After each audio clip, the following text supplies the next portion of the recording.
Welcome to my channel Ratna's healthy and tasty kitchen. আজকে আমি আবার চলে এলাম একটা নতুন রেসিপি নিয়ে। হ্যালো বন্ধুরা, কেমন আছো সবাই? আশা করি সবাই ভালোই আছো। দেখো আমিও ভালোই আছি। দেখো আজকে আমি দেখাচ্ছি হায়দ্রাবাদি স্টাইল অত্যন্ত সহজ প্রসেস ঘরোয়া চিকেন বিরিয়ানি। তার জন্য আমি এখানে একটু তেল ভালো তেল একটু দিয়েছি, সাদা তেল। সাদা তেলটা তোমরা তোমাদের পরিমাণ অনুসারে নেবে। এবার তেলের মধ্যে আমি প্রথমে দারচিনি, এলাচ, লবঙ্গ, কাঁচা লঙ্কা, একটু সাজিরা একটু গরম হওয়ার পরে আমি তেলের মধ্যে দেখতেই পাচ্ছ কাঁচা এই চিকেনের সলিড পিসগুলো আমি ছোট ছোট করে কেটে ভালো করে ধুয়ে নিয়েছিলাম, পিসগুলো দিয়েছি। আর কয়েকটা রসুন, বড় গোটা গোটা রসুন, এই দেখো দেখতে পাচ্ছ, এই কয়েকটা এরকম রসুন আমি 4-5 কোয়া এরকম গোটাই দিয়েছি তেলের মধ্যে। আর একটু আদা, আর একটু আর কিছুটা মানে 4 কোয়া রসুন গোটা দিয়েছি, আর 3-4 কোয়া রসুন কুচিয়ে আর তার সাথে আদাও কুচিয়ে দিয়েছি। এবারে গাজর, ক্যাপসিকাম, বিনস আর আলু একসাথে সব আমি এখানে ফ্রাই করছি। কিছুক্ষণ নুন দিয়ে কিছুক্ষণ ভাজা ভাজা করতে হবে এটা। দেখো আমি তেজপাতাটা আগে দিতে ভুলেই গেছিলাম, তো এখন আমি তেজপাতাটা অ্যাড করলাম। এবারে এটাকে ভালো করে সব মিশিয়ে একটু ভালো করে ভাজা ভাজা করতে হবে। খুবই ইজি প্রসেস আর খুব তাড়াতাড়ি রান্না তো হয়ই তাড়াতাড়ি, আর খেতেও খুব দারুণ লাগে। তোমরা কোনোদিন বাড়িতে ট্রাই করো, করে আমাকে অবশ্যই জানিও। দেখো এগুলো মোটামুটি ভাজা ভাজা হয়েই গেছে। এরপর আমি মশলাগুলো অ্যাড করব। প্রথমে আমি দেখো ধনে পাতা আর পুদিনা পাতা ভালো করে ধুয়ে রেখেছি, একটু কুচিয়ে রেখেছি, ওগুলো অ্যাড করব। এরপর আমি দেবো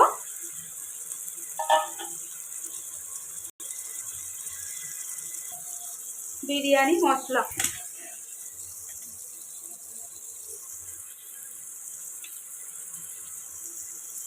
বিরিয়ানির যে প্যাকেটের মশলা, এখানে এটা পিআর পাওয়া যায়, তো আমাদের ওদিকে বেশিরভাগ এভারেস্টেরই পাওয়া যায়। এভারেস্ট বা সানরাইজ বিরিয়ানির মশলা দিলাম, অ্যাড করলাম। এবার দেব গরম মশলা। গরম মশলার আমি গুঁড়োর প্যাকেট কিনে এনেছি, তোমরা চাইলে বাড়িতেও ওটাকে বা মানে বেটে বা মিক্সিতে পেস্ট করে দিতে পারো। আর আমি যে মশলা বাড়িতে তৈরি করে রেখেছি, যেটা আমার আগের ডেসক্রিপশনে শেয়ার করা আছে, চাইলে ওটা দেখতে পারো। দিয়ে এবার এগুলোকে আবার ভালো করে মশলার সাথে কষিয়ে নেব।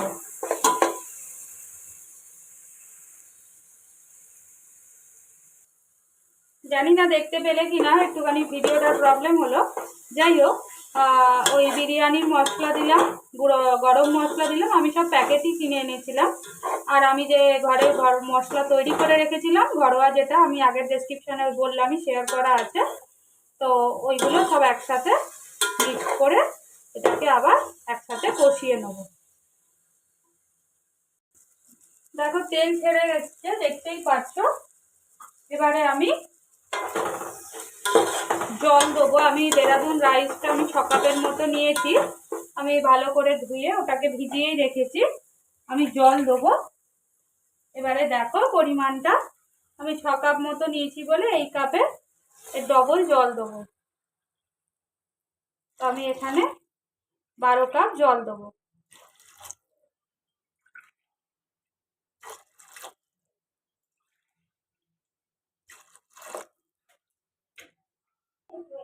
জলের মধ্যে আমি একটা লেবু ভালো করে চিপে দিয়ে দেবো। এবার জলটা একটুখানি ফুটতে সময় দেবো, বেশিক্ষণ না, একটু জাস্ট গরম হবে তখনই আমি চালটা, কারণ অনেকক্ষণই ভেজানো আছে যেহেতু দেরাদুন রাইস। তোমরা যদি ঘরোয়া চালে করো তাহলে এই জলের সাথেই চালটা একসাথে দিয়ে দিও, তা কোনো অসুবিধা হবে না। তা দিয়ে দিলাম আমি লেবুটা দেখতেই পেলে। আর একটু পরিমাণ অনুসারে নুন দেবো। দেখো নুনটাও দিয়ে দিয়েছি।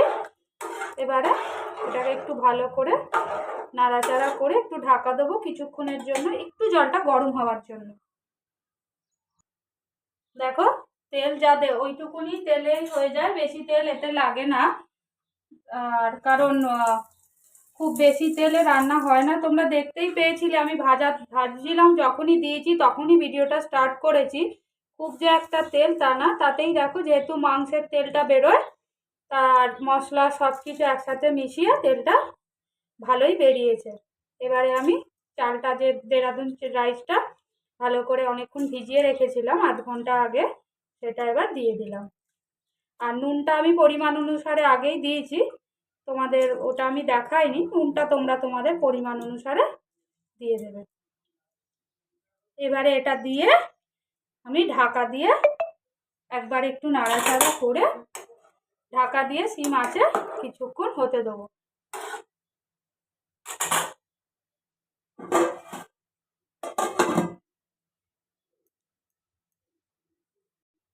ঘি এতে লাগে না, তোমরা যদি কেউ চাও ঘি দিতে পারো। আমি আজকে ঘি দিলাম না, আর ঘি দিলে হয়তো ঘিয়ের টেস্টটা একটু আসে, কারণ এখানকার বিরিয়ানির একটু অথেন্টিকই হয়। কেউ বেশি ঘি আতর এগুলো ইউজ করে না, কিন্তু খেতে খুব ভালো হয়। তো এটাকে একটু ভালো করে ঢাকনা দিয়ে তোমাদের দেখানোর জন্য আমি আরেকবার খুললাম। দেখো এটাকে ফুটছে, এবারে এটাকে কিছুক্ষণ সিম আঁচ করে রেখে দেবো অল্প। দেখো আমি এবার ঢাকনাটা খুললাম। এবারে একটা প্লেটের সাহায্যে, এখানে খুন্তি বা হাতা ইউজ করলেই না চালটা কেটে যাবে, তার জন্য এরকম একটা বড় প্লেটের সাহায্যেই এটাকে পুরোপুরি মিক্সড করে নিতে হবে। আমার আর একটু জলটা শুকাতে বাকি আছে, চালটাও আর একটু সিদ্ধ হতে বাকি আছে। এটাকে আমি একবার ভালো করে মিশিয়ে আর একবার একটু ঢাকা দিয়ে রেখে দেবো।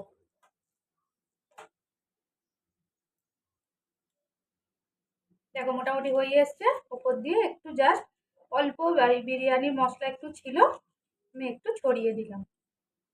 দিয়ে এবারে এটাকে একটুখানি ঝাঁকিয়ে এরকম করে একটুখানি ঝাঁকিয়ে কিছুক্ষণের জন্য সিম আঁচে আর একবার রেখে দেবো। দেখো রেডি হয়ে গেছে আজকে আমার হায়দ্রাবাদি স্টাইল বিরিয়ানি। অবশ্যই বাড়িতে ট্রাই করো চিকেন বিরিয়ানি, খুবই ইজি প্রসেস আর খুবই মশলা তেল কমের রান্না এগুলো। অত আতর ঘি কিছুই লাগে না, আর ওই জন্য ঘরেওয়া সব সময় খাওয়াও যায়। আর আমার এই রান্নাটা অবশ্যই বাড়িতে ট্রাই করো, আর আমাকে অবশ্যই জানিও যে খেতে কেমন হয়েছে। আর কমেন্ট করতে ভুলো না কিন্তু, কে কোথা থেকে দেখছো ওটাও আমাকে একটু জানিও। টাটা। আমার রেসিপিসগুলো যদি আপনাদের ভালো লেগে থাকে তাহলে অবশ্যই সাবস্ক্রাইব, শেয়ার অ্যান্ড কমেন্ট করবেন।